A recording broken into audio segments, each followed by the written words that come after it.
আর আমি কথা বললেই তো বলবো যে মির্জা আব্বাস তো সংস্কারের বিরুদ্ধে কথা কয়, সংস্কার চায় না। আরে ভাই না, আমাদের জন্য, নির্বাচনের জন্য, দেশের জন্য, দেশের মানুষের জন্য যেই সংস্কারটুকুর প্রয়োজন আমরা সেই সংস্কারটা চাই। কিন্তু আমি একটা বললাম না, একদিন বলছিলাম যে আপনারা যেগুলা বলতেছেন সংস্কারের কথা, সব সংস্কার তো মানা যাবে না। এই কথাটাকে টুইস্ট করে আমাদের কয়েকজন বিদেশে অবস্থানরত তথাকথিত সাংবাদিক টুইস্ট করে এমনভাবে বলল বিএনপি সংস্কার চায় না, মির্জা আব্বাস সংস্কার চায় না। এমনকি সালমান রহমানের টাকা খেয়ে যার স্বাস্থ্য চেহারা মোটা হয়েছে এমন লোকটা প্রায়ই আমার বিরুদ্ধে দেখবেন আসে, ফেসবুকে আসে, উনি প্রায় বলেন কেন মানবেন না, আপনাদের কি স্টেক আছে, কেন মির্জা আব্বাস আপনি মানবেন না?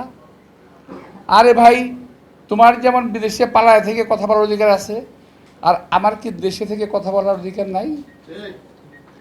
আমি এই দেশে থেকে মৃত্যুদণ্ড মাথায় নিয়ে, জেল জুলুম মাথায় নিয়ে, জেলে থেকে আমার সহকর্মীদের নিয়ে আমি জেলখানায় থেকেছি। এই দেশেই আছি, পালিয়ে যাই নাই। আপনারা তো পালাই গিয়ে লম্বা লম্বা কথা বলতেছেন। আপনারা তো জীবনে কোনোদিন দেশে আসবেন না। বান্ডেল থাকলে প্রতি সেনমানিতে টাকা বাঁচবে। বিকাশ সেনমানি বান্ডেল কিনে জিতুন প্রতি লেনদেনে।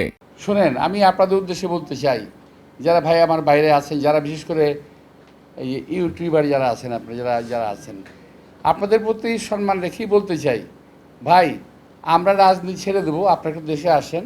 আপনাদের অনেক জ্ঞান, আপনাদের অনেক বুদ্ধি, আপনাদের জ্ঞান বুদ্ধি আমাদের অনেক প্রয়োজন। আপনারা দয়া করে দেশে আসেন, বুদ্ধি দেন, কথা বলেন, কাজ করেন, মেনে নেব। আমরা রাজনীতি করব না, আপনারা আসেন না, দেশে আসবেন না, আবার টিটকের মেলা কথা বলবেন, সমালোচনা করবেন, জাত গোষ্ঠী উদ্ধার করবেন। এগুলো কেমন কথা হইল রে ভাই? মিথ্যা কথা বলবেন, অপপ্রচার করবেন, অপকথা বলবেন, কথা বলবেন, কুকথা বলবেন, একটা মানসিক চরিত্র হরণ করবেন। এগুলো কি? এগুলো কোনো রকম গঠনমূলক কাজ না। আপনারা দেশে বাইরে থেকে অনেক কিছু করতেছেন, করেন, ভালো, অনেক ভালো, আমাদেরকে অনেক ভালো লাগে। কিন্তু দেশের বাইরে থেকে এই দেশের রাজনীতিবিদদের চরিত্র হনন করার কোনো অধিকার আপনাদেরকে দেওয়া হয় নাই। আপনারা বসে বসে চরিত্র হনন করছেন, মিথ্যা কথা বলছেন। তা আমি একটা কথাই প্রসঙ্গে বলি, আমার ভাইরা যারা সামনে আছেন, আপনারা ফেসবুক চালান নাকি?